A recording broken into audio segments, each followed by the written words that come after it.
Le soleil a toujours raison, un film de 1941 de Pierre Billon, d'après une nouvelle de Pierre Galante, adaptation et dialogue de Jacques Prévert et Pierre Billon, avec dans les rôles principaux Micheline Prel, Charles Vanel, Tino Rossi, Pierre Brasseur, Édouard Delmont, et dans un petit rôle, le frère de Jacques Prévert, Pierre Prévert. Le sujet.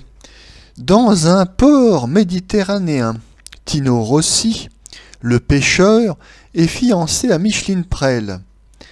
Dans les terres habite l'inquiétant Charles Vanel, l'homme du mât, qui vit retiré en compagnie d'une gitane.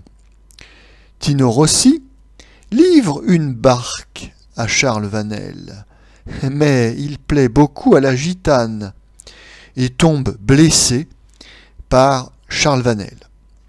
Au port, Micheline Prel, déçue dans son amour, est prête à céder aux avances de Pierre Brasseur.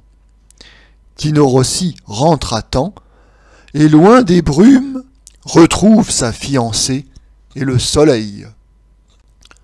François Vineuil, qui était également critique musical, n'avait rien contre Tino Rossi, le chanteur.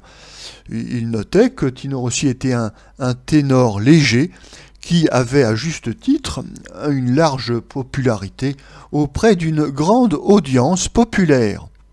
Tino Rossi était une grande vedette du disque et du music-hall et ma foi, c'était mérité.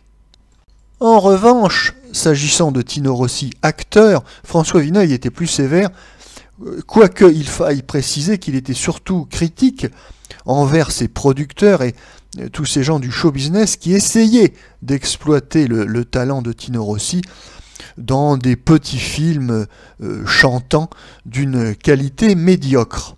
Il appelait ces films des Tino-rosseries.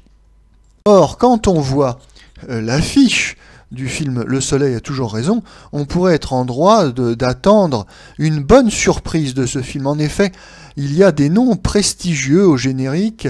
Alors, l'adaptation et les dialogues sont de Jacques Prévert.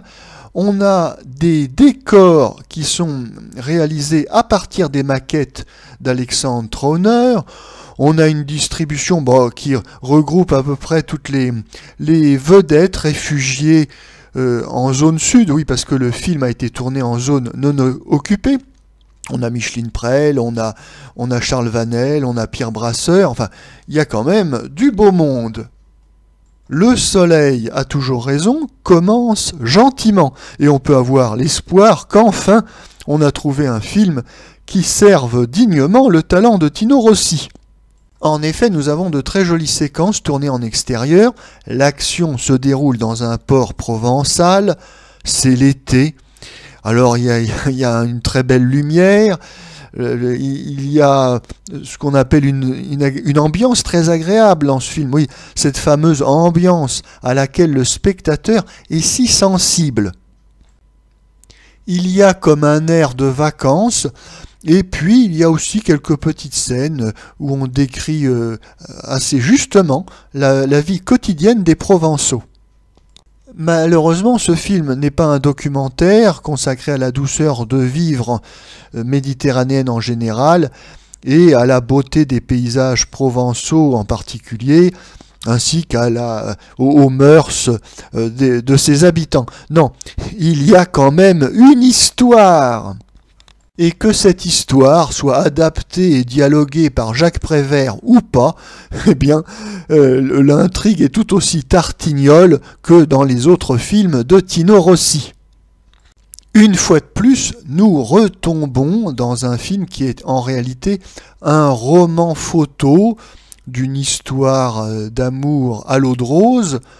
Bon, alors, certes, les midinettes ont le droit à regarder de belles images au cinéma, et dont notamment un beau Tino Rossi bombant fièrement le torse, moulé dans un petit sous-vêtement noir collant. Mais pour le reste des spectateurs, c'est vrai qu'on peut être très vite lassé par ses roucoulades. Rou, rou, rou, rou.